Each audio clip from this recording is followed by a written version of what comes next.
think we're honest enough to know that we didn't play as well today as we have done in recent weeks, no doubt about that. I thought Featherstone were excellent today. I thought they were very, very good. I thought they controlled the game well with their halves. I thought their forwards took them forward well. I thought they certainly tested us, challenged us, and they probably as a team feel a little bit aggrieved that they didn't get something out of the game. But then again, I suppose on the flip side, from our point of view, like you just mentioned there, we had to show some character, some grit, a little bit of attitude there to come through that, because we absorbed a hell of a lot of pressure. And I suppose from our point of view, we know we weren't near our best, and if you haven't played near your best, and to come away and get something out of a game which you probably overall didn't quite deserve, I think that probably shows where we're at as a team at the moment. So I'm pleased from that point of view. I'm pleased that the guys didn't, when Featherstone were rolling us there at some points of the game, that we didn't sort of compound. We stuck to task, we stuck with it, and yeah, a little bit of luck at times was needed, but we were composed enough to get that and close that game out there in the end. So yeah, very, very pleased and very relieved at the same time to get that 2 points and keep our momentum going there. But like you said, I thought Featherstone were excellent today, I really do.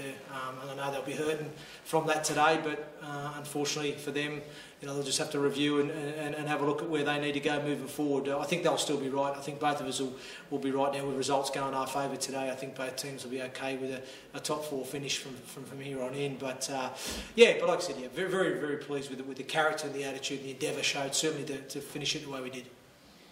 We've talked about this before, but second place has been the target. Yes. Or top 2 has been the target for the season. Yep. There's now a 3-point gap. Yep. With 4 games to go. Hull on next week. Yes. Is going to be very, very tough. Very difficult. Yep. But thereafter, there are 3 games that you will put down as winnable thereafter.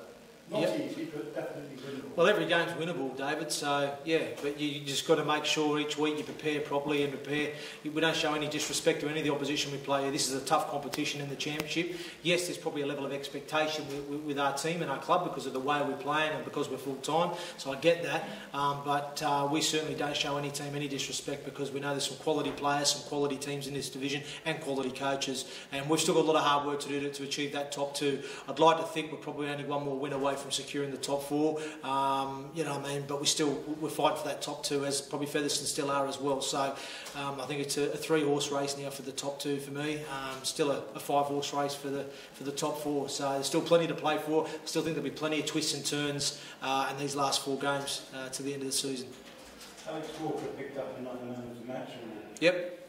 There were 5 or 6 players out there today who I thought were outstanding. Jared Sammett. Somebody said to me today, Jared Sammett's the best player in the championship. It's hard to argue with that, isn't it, when he's on his game? Oh, when he's on his game, he's an exciting player, isn't he? He's a joy to watch when he's on his game, and I'm pleased for Jared because since he's come back into the team, he's been contributing a hell of a lot to this team and adding a lot of value to the team, as is every player, and that's where we're at the moment. We've got a group of players now that are, whoever's in the 17 selected, they are truly adding value to this team and helping us take us forward and where we want to go. So I think collectively, as a team, we've really come together. We're playing well, we're in a good place. And I'm happy with the performances that we're producing. Like I said, yeah, we've been up there for 9 weeks. We've been really, really good for 9 weeks. I think today we took a little bit of a dip, in terms of performance levels, and we met and were challenged by an excellent Featherstone team that were up there today, and it really wanted it. And I'm just thankful, like you said, that we managed to come through the other side there, even though we weren't quite at our best. And I think we'll learn a lot from that today. I think it's probably something we needed as a group as well. And I'm not stupid. I know that it's very, very hard to replicate that level of performance week in, week out, which we have done consistently for so many weeks. So I was worried a little bit about today in the back of my mind. Not that I relayed that to the players, but I was always a little bit, this could be the banana skin today, and it almost was. And I'm just glad that we've managed to get through that, and I'm hoping we'll bounce back and get back up to where we need to be performance-wise next week, as we'll have to if we're going to challenge Hulkinson and Rovers. What's the injury news on Roberto? Yeah, it's just a hamstring issue there. I haven't got any further details. I don't know how severe it is at this stage. The medical team will assess him now, and we'll get more of an update there. But we had to face a little bit of adversity today, and that happens in sport. Barto, we lost him. Andy Yackers wasn't fit going into the game. Picked up a nasty virus and fever the night before. So it was a testament to him to have to push through today and do the minutes that he had to do. So we faced a few challenges as a group, but like I said, we've managed to overcome them and deal with that. And that just again again probably shows the quality and the depth within the squad that we can get through that and handle it. When we spoke 2 weeks ago, Tom Spencer had gone off to hospital. Yeah. How bad is the finger injury? It's not too bad. It was a severe dislocation, so he had to get operated on. But we're hopeful that he's going to be back in the next 2 to 3 weeks. So he's on course. Matt Davis is the same. He's on course to be back in the next 2 to 3 weeks. But obviously James Cunningham and Matt Garside, they're probably going to be hopefully available sort of middle of the middle eights at this stage. So. I think he's much more optimistic than I spoke to him. Well, it could be back. You never know how they. But you've got to have there's a rough guide there. That could be a week or two earlier. Then again, if they don't manage themselves well enough, or it doesn't heal as well as we think it will, it could be a week or two later. So we're hopeful that we're going to be around that sort of time. What's the news on Adrian Featherstone? He's not being involved. Yeah, he's just at the moment, just not being selected at the moment. That's just the way it is. Yeah, the team's just playing so well. The outside backs are all playing well.